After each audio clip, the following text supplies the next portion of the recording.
All right, welcome back to the beautiful Pacific Northwest in the land of plaid and coffee and PacWest Bigfoot.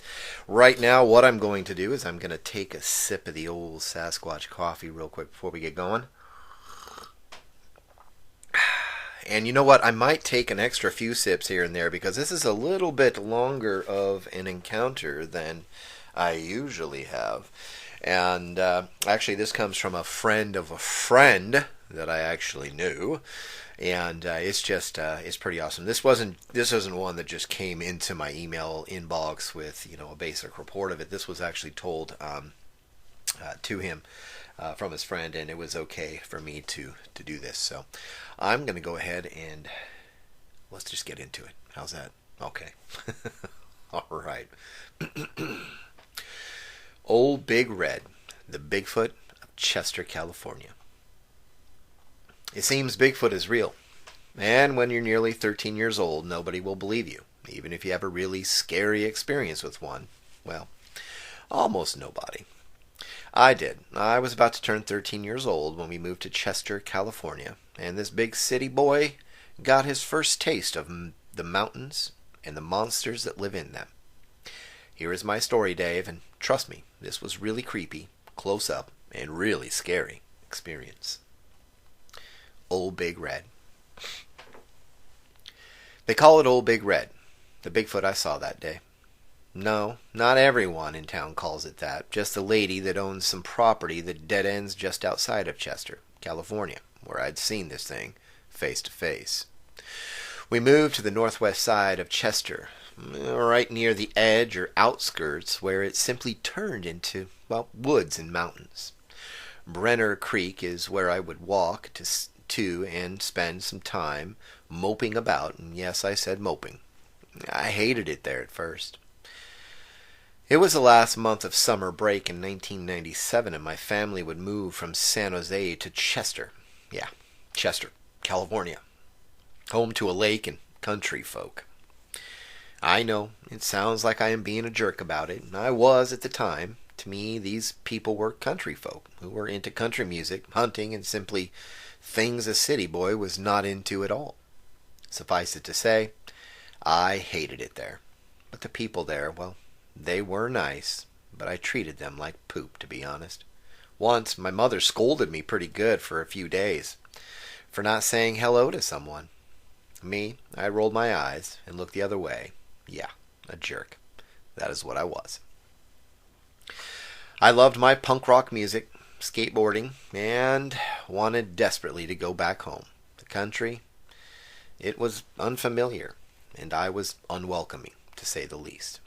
But one day, in early October, I met someone, a neighbor, who caught me on their property.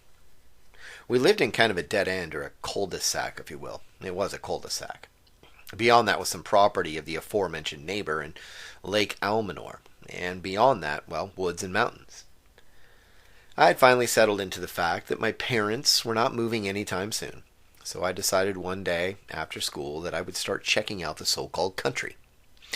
So I headed out to the end of the street and beyond, over a fence, of course.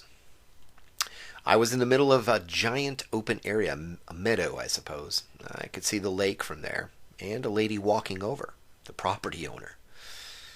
I was not too snappy with her. I even tried being nice. Being nice had its advantages, I suppose, and I learned her name was Lauren. She lived alone, as I would learn that her husband died not a year before in an accident. She said I could hang out on the property and without seeking permission anymore. However, there were a few stipulations. There were to be no fires, no garbage or littering, and if I were to run into Old Red, just leave him alone and walk away slowly. Yeah, that last bit, as it would you too, caught my attention and piqued my interest. I asked her what she was talking about, and she blatantly said, "Bigfoot, son, Bigfoot." She went on to say Old Red lived deeper in the woods, but this time of the year he was or could be found lurking around near the lake and small creeks on the property.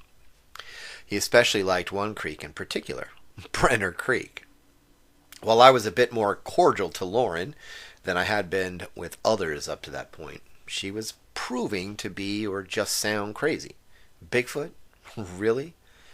I nodded in agreement with the rules and went on my way anyway.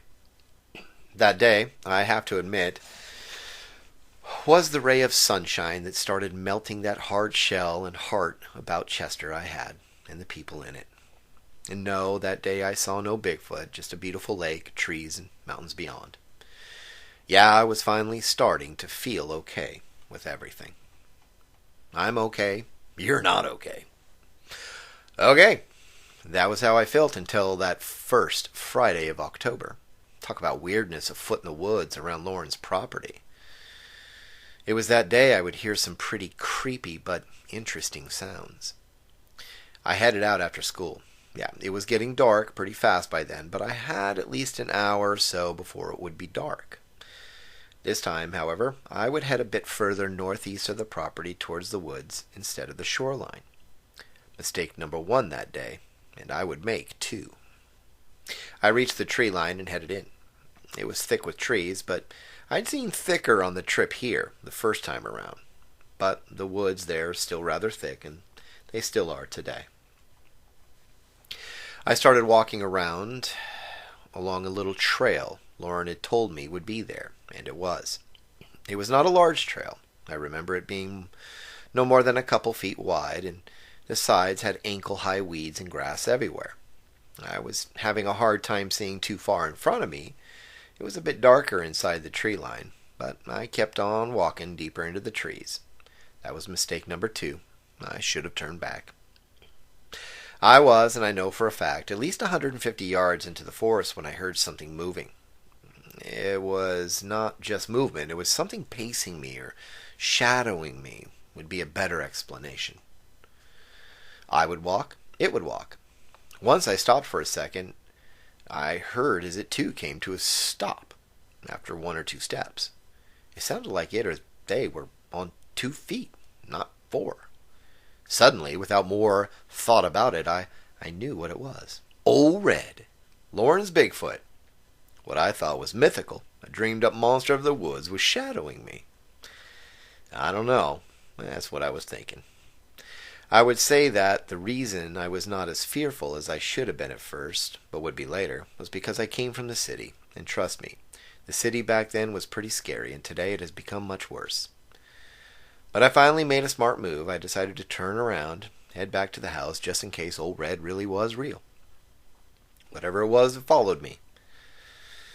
The moment I hit that clearing, I stood there waiting for Old Red to pop out, though. I screamed, however, but a large hand did land on my shoulder. It was Lauren. She was somewhat worried about me being out there at dusk. She started telling me about how unsafe it could be with Old Red because he was, well, she said he was unpredictable, and although intelligent, he was a wild animal in the end. I told her I heard walking through the trees, and that is when she hurried us back to the cul-de-sac and had me head straight home, but not before she came up with a new rule about staying out of the woods near or after dark. I was okay with that rule. I was a bit wary of the woods after that anyways. That night, I swear, I could hear howling in the distance. I gave it up to those crazy coyotes and crashed. Brave. Too brave. Okay, I was young, and that means you are not as, well, you're not simply that great at making good choices or better choices just yet. The fear passed, and now I was intrigued, for the lack of a better word, about the possibility of seeing this thing. I was not crazy, mind you, but I decided to start seeking out this so-called Bigfoot, Old Red. I started the following weekend. Yeah, the fearfulness did not last long, that I had before, but I would start doing some longer walks on the weekends, and short ones if time allowed after school when homework dictated, of course. The shorter walks kept me coming close to the tree line, but not entering the woods. I did not want Lauren to catch me. She might not let me back, so I did at least respect that rule. Besides, although I wasn't letting fear stop me, I did have a healthy dose of it, and I did not want to push my luck if that thing really was out there. And it was. That was for sure. The Following Saturday found me up around Brenner Creek and pretty early in the morning. I found a wide and long kind of swath that would take me between the two tree lines I found myself in the middle of. So I broke no rule and found a way to dive deeper into the area and head out past even Lauren's property. Even back then it was empty of homes or people, just trees and mountains beyond.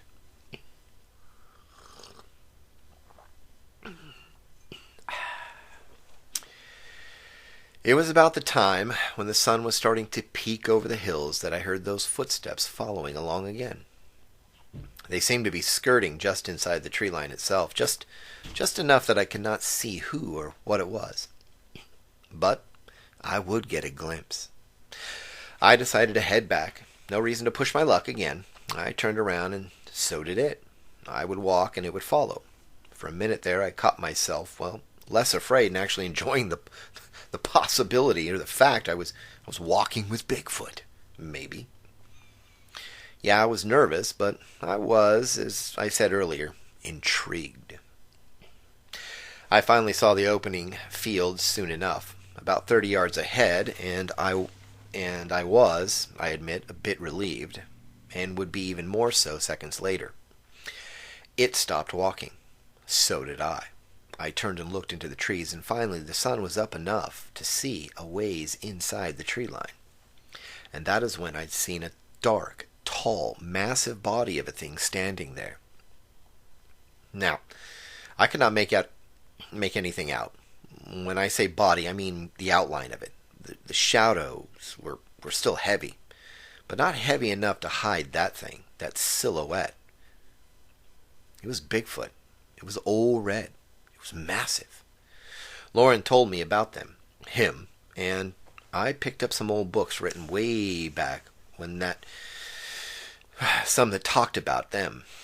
And sure as rain, in the spring, this thing I was staring at, and by the way, was swaying just lightly back and forth, had to be one of them. That fear that I had returned. I started breathing real heavy, and before I knew it, it was walking towards me. I darted and ran as hard as I could to the fields before me. The pioneers of Chester. So, still dumb as a rock, at least I stayed out of the woods and near the lake from then on. But I did continue looking around for a sign of Old Red, and looked for him around and near the edges of Lauren's property. That day he never came out of the tree line, but I did. I stayed in the open at all times. However, and I had a much longer conversation with Lauren about it and her friend. Here is what I learned from them. They called them pioneers. But when I think of the early 1900s, I don't think of pioneers. But Lauren and her friend Lincoln did. Lincoln was half Native American and half European.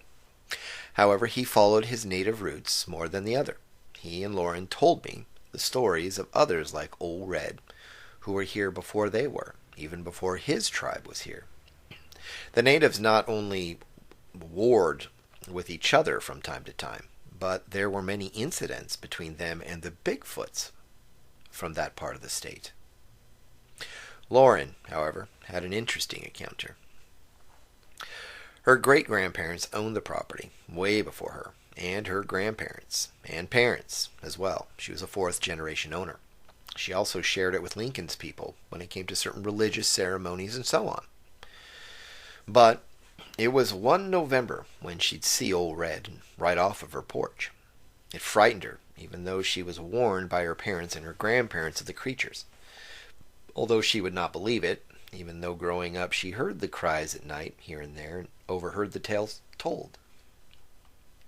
But that day, she had left a pile of corn and some fish out to see if she could attract this thing, this so-called Bigfoot herself. She did. As she puts it, she was heading out to the garage early that morning to work on the mower when she came almost face to face with Old Red. She opened the door, shut it, looked up, and there he was, reddish-brown hair flowing in the wind, just staring back at her from the yard. She tried to scream, and said she held her hand over her mouth to stop from doing so. She did squeal a bit, and that caught its attention abruptly, you could say. It screamed at her, turned, and ran off faster than anything or anyone she'd ever seen before. It moved so gracefully, she said, as if it were running on air. That is exactly how she put it. I was now more intrigued, but just as fearful. But that would not stop this city boy from trying to see this thing at least one more time. And I did. And that was it for me. Red Rock, Red Bigfoot.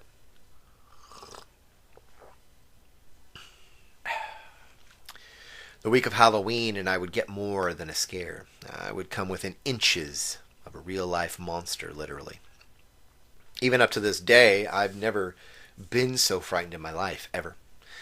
But it was not without its surprises and gift that would stay with me to this day either. But here's exactly what happened. It was just before Halloween, like the day before. I believe it was a Thursday, if I'm correct. Either way, I was going to get the nerve up to venture out with a tape recorder and get some recordings of Old Red. It was a bet from, well, Rich, a new friend of mine. Yeah, I lightened up that much by then. But he did not believe me and wanted proof, so I said I'd get it. Well, I got something all right. Scared out of my wits so bad I passed out. I headed out right after school. I told my mom I was going to head to the shore and maybe fish for a few. I ditched the pole and tackle box around the side of the house. The only reason I knew Old Red would be nearby was the fact I'd heard him the night before. That weird wailing and moaning sound. I do not know how my mom and dad could not, but then again, I don't know why they couldn't hear it. They're usually asleep at that time, though. I heard it, though, and Lauren was matter of fact about him being around more often that time of the year, and usually closer to the lake instead of up the creek. And he was, too. However, after a while of walking around and it getting darker, I was about to give up. But before I did, I figured there was no reason not to just drop off the new little digital recorder in the woodline and leave it overnight, so I walked in. I wanted to make sure I got something to prove to Rich. I was telling the truth. So I walked in about a good 30 or so yards and apparently right into Old Red. I was setting the recorder down on a stump, kind of bent over, really low stump, when I heard what sounded like an elephant herd coming my way. It was Old Red running right at me, crashing through the woods. I did not even have enough time to hide or even move at all. He was there. Nearly 20 feet from me stood a monster. One I was hoping was a person in a literal Halloween costume, but that was not to be. Old Red was massive, and his long, nasty-looking hair was reddish in color, much like the red rock and gravel you find in Northern California everywhere. It was a lot like that, but at the same time, it had a touch of dark orange, I'd say, here and there. His face was weird-looking. Can't even begin to describe it other than a monkey or some so-called ape.